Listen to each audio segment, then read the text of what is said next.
Okay, so it has been an amazing year. A lot of things took place. And of course, as I normally do, I go over the things that I predicted, things that I got right, things that I got wrong. And of course, I got a lot wrong. As usual, I say I am no Nostradamus because I am not. I can't predict the future. However, a lot of things that I did think was going to happen this year did. So I'm pretty excited about that. We're going to dive into that and, of course, give my forecast, my predictions for the upcoming year, 2024, what I expect to happen within the NFT space.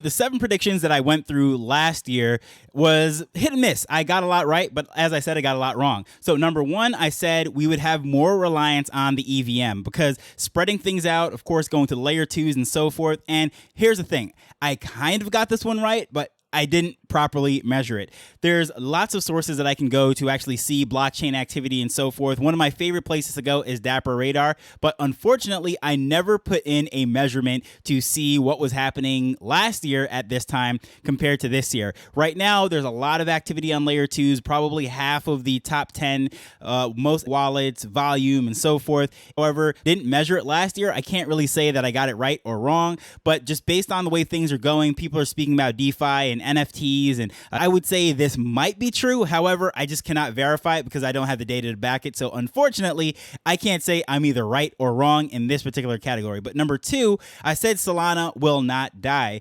And this can be recorded at a more perfect time because obviously that did not happen. At the time, a lot of people were saying Solana was dead. Of course, everything that happened with FTX, DeGods, and Utes were being ported over. A lot of projects were saying they're abandoning the chain. But I just knew by looking at the development community, what was going on, the hacker houses, the fact that the Saga phone, which wasn't successful. However, developments like that just made me know that the community that were building things was still gung-ho about this particular chain and cool things were coming in the future. And if you look at price right now, I mean, it's just obvious that all the attention has shifted back to Solana. So if nothing else, that maybe made up for what I said with the last one where I just didn't measure it. Well, this one is very obvious. You can see where price was last year, the amount of activity, the sentiments in the space. Everyone's bullish on Solana now. So that was the easiest one I got right. Number 3, I said NFTs would be rebranded as far as like the name, because a lot of people started to shift away from saying NFTs. They just didn't like it anymore. It had a bad stigma. All sorts of different things were related to it. So people were starting to say things like digital collectibles, which is very funny because when I first came into the space on Wax, that was what I was collecting. I was collecting digital collectibles. So it was just ironic to me that people are starting to go back to that vernacular, saying that, yeah, that's what we're going back to, digital collectibles. However, it's kind of 50-50 on this one. Same thing too. A lot of people, rather than rebranding it, changing the name of NFTs, they're just putting blockchain technology into various things. And they're incorporating it in ways without it saying NFT up front. But I can't say that it was rebranded, so I'm going to have to take the L for that one and say I didn't rightfully predict that. Number 4, I said Microsoft was going to backtrack and dive into NFTs. Yeah, have to take the L for this one as well. Absolutely wrong on that case because Microsoft has doubled down, heavily invested into AI at this point. The 50% share in OpenAI and all of that, and like their shift and their attention is gone over there. I haven't heard anything about Minecraft and how Microsoft is going to introduce blockchain technology into Xbox or anything of that ecosystem. I just heard nothing of that. Things might be happening and brewing behind the scenes, but publicly, I just don't know. So I'm going to have to definitely take the L. Number 5, I said Apple was going to increase their Web3 presence, and again, I'm going to take the L. Now, I have no idea what they're doing behind the scenes, but with the Apple Pro Vision coming out and all of that stuff, I thought they were going to sort of lean into the whole metaverse play and try to take over from what Mark was doing with Meta, but I can't say. I got to take another L on that one. I just have heard nothing about Apple embracing Web3 technology, blockchain, NFTs, so yeah, totally wrong. Number 6, I said in-app NFTs would start to become the norm, and I will kind of take the win for this one in the sense that it really hasn't escalated to the point where I could say every App Store app is integrating that stuff. However, that is what we're starting to see right now because the user interface, people understand apps. They go to app stores, they just put it on their phone and so forth. So incorporating that in various ways, just like what we saw with the Reddit activation, Upland, quite a few other ones. There's NFTs that are built into these apps, and I think that's what's kind of the missing element, if you will, from adoption. And when I say adoption, because where I am currently recording, it is in Jamaica, and most people skip the laptop desktop revolution and just went straight to mobile phone. And that's the case around the world. A lot of places, Southeast Asia, Africa, they went straight to mobile phone. Some people have multiple smartphones before they ever had a desktop. And I think that's why app adoption and integrating NFT technology in it, and I'm still bullish on that one. However, it's just not as fast as I expected, but it is happening. Guess to kind of save face, I'm going to give myself the win for this one. And lastly, I said NFTs go corporate, meaning that different corporations, different businesses are going to adopt it. And I have to definitely take the W for this one in the sense that what we're seeing over on Polygon right now, they are activating corporations like nobody's business. They are bringing these companies in. They are holding their hand. And it's almost like a blockchain as a service right now, what's happening over on the Polygon ecosystem. So I think they have a very unique thing going out of all the other chains, all the other ecosystems, how they're onboarding the Starbucks, the Reddits, the Disneys, and so forth. I think they have the first mover advantage in that area, and I think they're continuing to bring in more corporate entities, and I think just amazing what they're doing over there. So as far as NFTs going corporate, I have to just say if it wasn't for Polygon, I probably would have to take an L on this one, but they are definitely going forward. And not to mention, I don't want to discount my OG favorite, Wax. Wax got me into the space, but they are onboarding a lot of companies as well. So a lot of what Wax is built for and how they're set up for is cheap NFTs at scale. What they can do as a layer one, and that's what they've been doing. Their activations have always been with the Funkos, Nickelodeons, inexpensive, under $100 NFTs, and they're going out to the masses. So I think that's going to continue. Whether or not Wax is going to pick up steam in this market, I don't really know, but I can definitely say what Polygon's doing, that's not going to stop anytime, and I think that's the niche that they really carved out. Brings the grand total to a tie. I know it's hard to have a tie with 7, and that's the reason why I did 7, but I definitely had 3 L's, 3 W's, and then 50-50 as far as what's going on with the EVMs. I think that there is more reliance on EVMs than before if you break up the space and how it's spread across. However, I just don't know. I didn't measure it, and unfortunately, I can't claim that, so I'm just going to say it's a wash. So 50-50, 3.5 wrong, 3.5 right. Again, no Nostradamus, but it was fun. At least I didn't get them all wrong. So as far as 2024, what I expect will be happening within this space in 2024, some great things. And first and foremost, I'm going to go out there, going to get you, give you my hot take, if you will, right off the bat to get you interested in all of this. I think the Pudgy Penguins are going to flip the Bored Apes. As far as their floor price, I just see what's happening within their ecosystem, how they're building a brand, how they've reached out, not only the Walmart activations, but if you look at their Giphies, if you look at just all the things that they're doing on Instagram, just people that are using their GIFs, their emojis, and all sorts of different things. I just think that they're doing some great things to onboard people outside of Web3, and their brand is only growing and becoming more popular. I mean, how many other NFT projects can you say is in Walmart selling toys to kids that never had a wallet, right? So I think some great things are going there. And on the other hand, I think that there's so much confusion in the world of Yuga that BAYC is, well, I mean, honestly, I hate to say it, but I don't think there's anywhere for them to go at this point than down because they've been up so much and they're doing some great things. And I want BAYC to win. I'm not against BAYC. I am by no means throwing shade at them or whatever. It's just that when you have soared so high, there's really only one way to go. You can't go up. So I just believe that unlike the CryptoPunks where you literally have to have nothing, like they don't have to deliver anything, just their provenance, their art, the fact that they were historic in the sense that that's what really made the 10,000 PFPs, whatever you want to call it, popular. I think there's no way for them to go. They're just going to stay where they're at. However, with BAYC, they're going to have to deliver. And I just think they've spread themselves so thin. I don't know what they are, if they're retailers, if they're an experiential company having events, if they're a video game company, a cool kids club, what are they? I don't know. So I think because the message is so fragmented and fractioned, I just don't think they're going to maintain. Whereas I think Pudgies are on a unified front with one goal, one mission, and it's very clear what they're doing. They're activating other people to come in. Number 2, in contrast to my last 2 episodes, if you've been listening and you definitely have seen that I had some conversations about equity within NFT projects. And when you buy an NFT, you're not getting equity into any company for the most part. You might get some say in a DAO or whatever it is, but a corporation that's behind what's going on, the actual business, that was not a thing until Christmas morning. there was a tweet that went out from the Plague of Frogs NFTs that they're giving away equity in their company. Now, very interesting. All the details are not out as yet. However, I just want to say that the owner is giving away a part of a corporation equity, and this will not fall under any kind of SEC things because it was not promised, it was not expected, it was just given.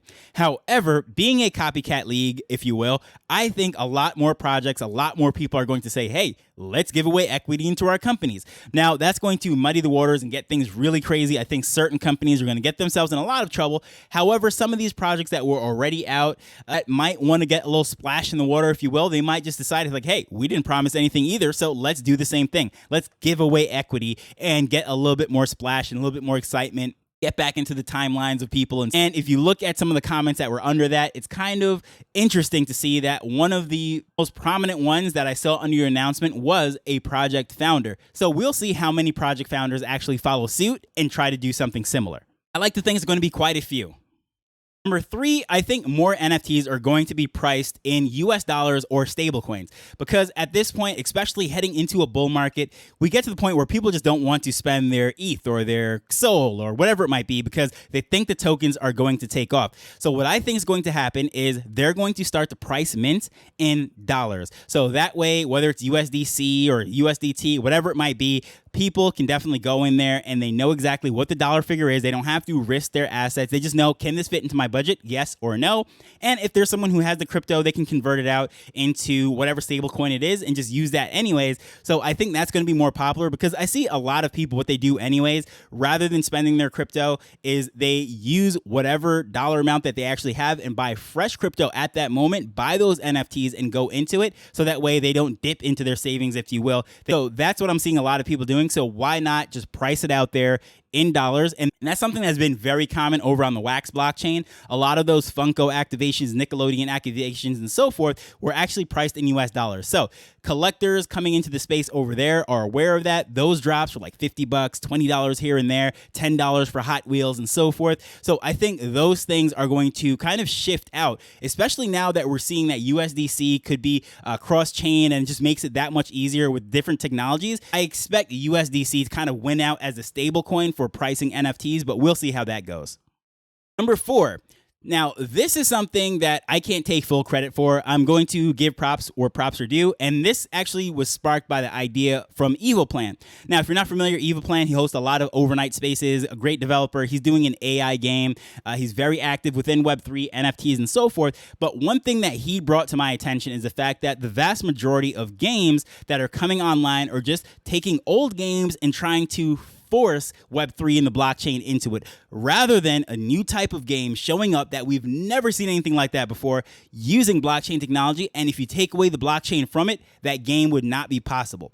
Well, I'm going to think that there's going to be a game that's going to go mainstream or viral, if you will, that will not be possible outside of Web3. In other words, this game could not be created, this game could not be built without there being a blockchain. And that's what I think is going to be the quote unquote mainstream game that's going to be a Web3 game, blockchain game. And these skins and everything that we often talk about, very cool. Don't get me wrong, but I think it's just a very interesting thing that he brought up that, look, if the blockchain is not a part of that game and that game cannot run, well, that's the type of game that's going to really take off, because you don't have to convince anyone to integrate blockchain. You don't have to convince anyone to get a wallet or anything. It's simply that the game could not be played without it, and that's the only way to play it. And that's going to be the way to, I guess you would say, make one of these games go viral, catch on, and go mainstream, is because it doesn't exist anywhere else. So I'm expecting that to come this year. Number 5, I'm going to sort of recycle what I said last year with the apps. However, I'm going to double down on and get a little bit more specific. Not only are in-app NFTs going to become more popular this year, but I think Solana and Polygon are going to lead the charge. I know that's not the hottest take ever, but just hear me out. As I said last year, people with their cell phones, like that is how the majority of the world interacts, or gets online, I should say, interacts with the internet, the blockchain, and so forth. And having these apps, it just makes sense to use a chain that has fast transactions at low cost. And Polygon, as I said, already bridged the gap to all the corporations and so forth. No executives are going to lose their job because they selected Polygon as their blockchain of choice. Now, other chains might have advantages and so forth, but I just think that once you see Starbucks and all those different companies go in, it just makes that much easier of a case to the rest of your board, the rest of your team to say, hey, we're going with Polygon. Now, with that said, I think Solana has some very interesting things going there that really makes it sort of consumer friendly, very creator friendly, if you will. They have some incubators and they're giving grants and doing some very interesting things there. So I think those two in particular are going to be great ecosystems for people to integrate NFTs into apps. Now, number 6, we'll see how this one goes. However, I think NFL All-Day NFTs are going to really take off this year. Now, the bull market from the first cycle of the NFT charge, if you will, it was really NBA Top Shots that made things amazing. However, now, full disclosure, I am 100% biased on this one. Football is by far my favorite sport. However, I will say it is by far the most favorite sport in America. And I know America does not drive everything within crypto. Of course, the politicians, the political climate there, they're trying to push this out. And especially since this is an election year, who knows what could really happen. However, the popularity of the NBA is only going down. Meet me in the club, it's going down. The popularity of the NFL is going up. I'm all the way up, nothing can stop me. And I think it's just very cool that these highlights that are in these football plays, I just think they're just so much more cool and collectible. There's only but so many dunks and crossovers that you could see before they all look the same. However, different catches, different cuts, jukes, you name it, just ridiculous plays happen every single game. So I just think that it's just going to be a very easy thing to collect. Turn these things into different NFTs and moments and so forth. And the marketing really hasn't been so great to this point. Hopefully they get that all straightened out, but I just think that the NFL all-day NFTs are going to be something that to keep an eye on this year. Now, I say that with this said, being a huge football fan myself, guess what? I currently own 0 of these. I know I should be ashamed. I'm a huge football fan. I'm a huge NFT fan, and I don't own any of these football NFTs. Shame on me. I know. No excuse. However, I know for sure that I will be in the ecosystem. I'll be collecting some. And this is not going to be for sales purposes. This is just going to be for fun collectibles. And I think that's the main reason why I didn't jump in. I wanted to this season, but then I was just overstretched. I overspent during the bull market and so forth. And I know some of these are very inexpensive and they would have been fun to get into. But for the most part, I told myself that I was investing into the business and my equipment and all these other things. And I just wasn't going to dive too down that rabbit hole of just collector mode, because at the end of the day, if I get into this, it really would not be for flipping or the value of them going up, even though I think they would.